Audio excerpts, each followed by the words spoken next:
mayat wanita di sebuah irigasi persawahan. Tidak ditemukan identitas korban yang diduga telah 2 hari meninggal dunia.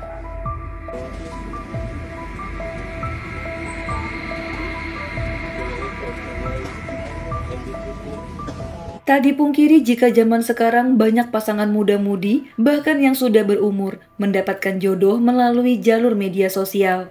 Biasanya kaum wanita mengupload foto dengan pose miring, selfie, bahkan tersenyum manis, membuat mata lelaki penikmat media menjadi tertegun. Hingga banyak yang nekat mengirim pesan lewat jalur pribadi untuk mengajaknya berkenalan. Ada sih yang benar-benar tulus mengagumi, namun pasti ada juga yang cuma modus. Iya kalau diseriusin, tapi kalau cuma di ghosting, bikin merana seumur hidup pastinya. Nah, di berita kali ini sempat viral di tahun 2019, di mana kisah percintaan seorang mahasiswi cantik yang membuka hati untuk seorang followersnya di aplikasi TokTok. Namun karena cerita mereka berdua ada di sini, pastinya teman-teman sudah bisa menebak. Bukan cerita romantis, yang ada kisah mereka berakhir dengan tragis. Sebelum masuk ke awal cerita, Mia ucapkan terima kasih banyak buat kalian yang udah klik video ini. Tayangan ini tidak untuk dicontoh, namun kita harus ambil nilai positifnya, yaitu tidak ada kejahatan yang tidak dapat dipertanggungjawabkan. Bermula pada hari Sabtu, tanggal 23 Februari tahun 2019, seorang warga menemukan sesosok mayat berjenis kelamin wanita di saluran irigasi di Dusun Batu, Ngaben, Secang, Magelang, Jawa Tengah. Warga yang panik segera melapor ke polisi dan petugas yang bergerak cepat langsung memasang garis kuning agar warga yang penasaran melihat jasad tersebut tidak mengganggu jalannya olah TKP. Beberapa saat kemudian, mayat yang diperkirakan masih muda itu dibawa ke rumah sakit untuk dilakukan otopsi, guna mencari tahu penyebab kematiannya dan siapa identitas dirinya. Namun ciri fisik yang paling jelas, menurut penyidik di TKP, mayat itu dipastikan adalah korban pembunuhan. Kemudian dari hasil otopsi, identitas korban akhirnya dapat diketahui. Berkat adanya laporan kehilangan keluarga pada Kamis tanggal 21 Februari atau 2 hari sebelum penemuan jasad korban. Lantas penyidik pun memanggil pihak keluarga. Dan sesaat kemudian, pihak keluarga yang telah memeriksa jasad tersebut meyakini jika benar itu adalah anak mereka yang tak pulang sejak 2 hari yang lalu. Lantas, siapakah gadis malang tersebut? Dan siapa yang dengan tega menghabisinya? Korban bernama Anissa, perempuan muda berusia 23 tahun. Ia sebenarnya berasal dari Kabupaten Musirawas, Sumatera Selatan. Sejak lahir ia tinggal di sana bersama kedua orang tuanya. Namun ayahnya meninggal beberapa tahun lalu. Sedangkan ibunya kini telah memiliki suami baru dan menetap di Yogyakarta. Dan Anissa yang merupakan anak bungsu dari 3 bersaudara memilih untuk tetap tinggal di Sumatera hingga lulus SMA. Bersama kakaknya, ia tinggal di rumah kakek neneknya yang bernama Katno dan Maikem. Namun setelah kelulusan SMA, rasa rindu ingin dekat dengan ibunya yang telah memiliki keluarga baru, akhirnya memutuskan untuk tinggal bersama sang ibu di Yogyakarta. Nah, singkat cerita, berangkatlah gadis ini ke Pulau Jawa. Sebenarnya hati sang kakek sangat keberatan ditinggal cucu manisnya, namun apa mau dikata, gadis itu juga berhak untuk menentukan pilihan hidup. Dan sesampainya ia di Jogja, lantas ia segera mendaftar kuliah di UPN. Walaupun sang ibu hanya bekerja sebagai penjual manisan dan ayah sambungnya merupakan tukang pijat, namun berkat kerja keras dan kemauannya untuk menggapai mimpi, Anissa berjuang demi pendidikannya. Tentu ada harapan baik agar kelak ia bisa mengangkat derajat orang tuanya dengan pekerjaannya yang mapan. Untuk itulah seluruh keluarganya, baik di Jogja maupun di Sumatera, sangat mendukung keputusan gadis itu.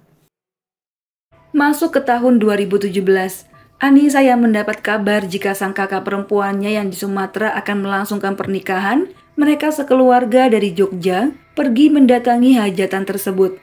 Di sela kesibukannya sebagai mahasiswa, rupanya Anissa memiliki penyakit asma yang sering kambuh sejak kecil. Namun sama seperti gadis remaja pada umumnya, semangat hidup yang ia punya mampu mengalahkan penyakit yang ia derita.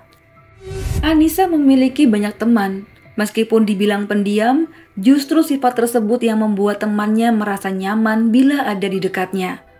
Namun senyumnya yang manis akan sirna seiring dengan kepergiannya. Karena sejak tanggal 21 Februari tahun 2019, Anissa yang pamit hendak pergi jalan-jalan bersama temannya, tak kunjung pulang hingga malam berlalu.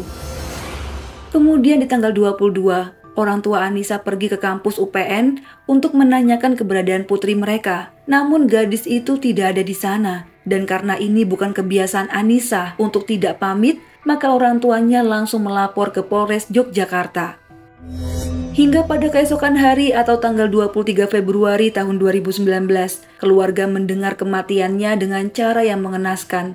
Apalagi tubuh itu seolah dicampakkan di dalam sungai, sungguh perbuatan yang tak manusiawi. Kembali ke proses penyelidikan.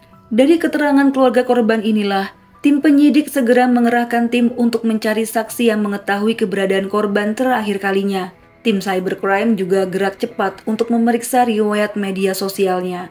Dan ditemukanlah satu nama sebagai terduga pelaku, yakni kekasih korban yang intens berhubungan dengannya hingga hari di mana korban terakhir kali terlihat hidup. Seorang pria muda bernama Sandra Saputra yang berusia 28 tahun diamankan di alun-alun Yogyakarta saat menghabiskan malam, tepatnya pada tanggal 25 Februari. Tim Satuan Polres Magelang yang berhasil meringkusnya segera membawa pria itu ke kantor untuk diinterogasi. Beruntungnya, Sandra kooperatif. Ia cuma bisa menunduk dan pasrah, membayangkan kesibukan apa yang nantinya ia lakukan di dalam sel penjara. Sandra Saputra, ia merupakan warga Kampung 2 Mulyaguna, Kecamatan Teluk Gelang, Kabupaten Ogan Komering Ilir, Sumatera Selatan. Usianya kini 28 tahun. Sebenarnya dia sempat kuliah, namun karena keadaan ekonomi membuatnya putus sekolah dan memilih bekerja sebagai driver ojek online di Sleman, Yogyakarta. Dialah kekasih Anissa yang terakhir kali melihat wanita itu hidup. Lantas, ia pun menjelaskan bagaimana teganya membunuh kekasihnya. Memasuki tahun 2017, Anissa yang tercatat sebagai mahasiswi teknologi industri, Prodi Teknik Informatika, Universitas Pembangunan Nasional Veteran Yogyakarta, ia tetaplah seorang remaja biasa sama seperti yang lain. Di tengah kesibukannya sebagai pelajar, ia juga gandrung pada perkembangan zaman, di mana aplikasi TokTok yang sedang booming membuat dirinya juga menjadi salah satu pemain dalam aplikasi tebar pesona itu. Banyak orang menggunakannya untuk sarana media informasi, hiburan, dan lain sebagainya. Nah, di sanalah juga ia berkenalan dengan seorang laki-laki yang sering memberi tanda hati dalam video yang diunggahnya. Kemudian, dari kolom komentar, mereka lanjut mengobrolnya lewat jalur pesan pribadi. Dan akhirnya mereka saling berkenalan karena rupanya sama-sama dari Sumatera Selatan. Sandra Saputra tinggal di sebuah kamar indekos yang beralamat di Gowok, Catur Tunggal, Sleman, Yogyakarta. Singkat cerita, pertemanan mereka sudah berjalan selama 2 tahun. Karena intens berkomunikasi, pria yang bekerja sebagai driver ojol itu mengajak Anissa untuk berhubungan serius. Sandra berani mengajaknya pacaran karena tahu jika gadis itu jomblo alias sedang tidak menjalin hubungan dengan siapapun. Dari situlah Anissa mulai membuka hati. Namun entah sejak kapan mereka mulai berhubungan ya, karena memang sebelumnya tidak pernah bertemu satu sama lain. Entah karena Anissa yang sibuk atau memang belum sreg untuk ketemuan. Yang jelas selama 2 tahun mereka hanya berbicara lewat dunia maya. Mia ingatkan lagi ya teman-teman, ini adalah kronologi menurut pengakuan pelaku. Jadi karena sudah 2 tahun saling mengenal lewat daring saja, keduanya memutuskan untuk bertemu dan Sandra mengajak gadis itu bertamasya ke wisata Hutan Pinus, Bantul, Yogyakarta. Kemudian disepakatilah tanggal 21 Februari 2019. Walaupun saat itu Anissa tengah sibuk mengerjakan tugas skripsi, ia menyetujui ajakan pelaku, namun tetap membawa laptopnya agar bisa mengerjakan tugas. Sesampainya di lokasi Hutan Pinus, mereka berdua selayaknya pasangan yang menghabiskan waktu menikmati keindahan alam serta berbincang akan keadaan diri masing-masing. Tak terasa, ketika waktu menjelang sore, keindahan di sana sudah kian redup. Mereka berdua memutuskan untuk beranjak pergi. Namun Sandra yang masih ingin menghabiskan waktu bersama kekasihnya mengajak Anissa untuk singgah dulu di kamar indekos miliknya. Jadinya tanpa paksaan, gadis itu mau aja diajak ke sana. Singkat waktu, sekitar pukul 5 sore mereka tiba di kamar kos Sandra. Nah, lagi-lagi ini adalah keterangan yang disampaikan pelaku ya teman-teman. Berita ini juga telah beredar di berbagai media berita. Jadi saat mereka tiba di kamar kos pelaku pada pukul 5 sore, keduanya lantas bersantai di atas kasur. Dan korban saat itu juga mengeluarkan laptopnya untuk mengerjakan tugas skripsi. Tak lama kemudian, keduanya yang ngobrol santai membuat Anissa memberanikan diri untuk mengaku jika sebenarnya ia tidak jomblo, melainkan sudah memiliki seorang kekasih. Mendengar perkataan dari Anissa, pelaku langsung naik pitam. Ia nggak terima karena merasa dipermainkan. Namun, alih-alih mengusir atau memarahi sang pacar saja, dia malah meluapkan emosinya dengan mencekik leher korban. Hingga gadis itu lunglai tak berdaya dan kehilangan nyawa seketika. Sampai sini kita tahu ya, jika motif pelaku membunuh kekasihnya sendiri yaitu karena cemburu. Namun, kisah ini belum selesai teman-teman. Rupanya setelah nyawa kekasihnya menghilang, ia membungkus jasad itu dengan selimut miliknya. Lantas membiarkan tubuh itu di dalam kamarnya hingga waktu menunjukkan pukul 2 dini hari. Tepatnya pada hari Jumat, tanggal 22 Februari. Karena dirasa aman dan tidak ada warga yang lalu lalang, pelaku nekat membawa jasad korban yang dibungkus selimut dan ditaruhnya di jok motor depan Satria Fu miliknya. Kemudian ia membawa jasad itu menuju Magelang, tepatnya di area Desa Ngabean, Kecamatan Secang. Sesampainya di daerah tersebut, pelaku mencampakkan tubuh korban begitu saja di selokan irigasi pinggir jalan. Saluran irigasi itu tertutupi oleh semak belukar. Jadinya warga menemukannya pada Sabtu sore, tanggal 23 Februari, atau tepatnya pada pukul 5 sore. Selesai membuang jasad korban, pelaku yang sudah merasa tenang berhasil menutupi kejahatannya, membongkar isi tas korban. Di sana ia menemukan handphone juga laptop. Tanpa menunggu lama, hari itu juga ia menjual laptop di seorang penadah yang tidak tahu jika laptop tersebut milik korban pembunuhan dengan harga 1,7 juta rupiah. Sadis banget ya teman-teman. Jadi tak hanya motif cemburu, rupanya emang si pelaku yang gak ada otak ini udah ngincer harta benda korban. Jadi kalian bisa mengemukakan pendapat kalian nih. Apa benar Sandra Saputra bersungguh-sungguh mencintai Anissa?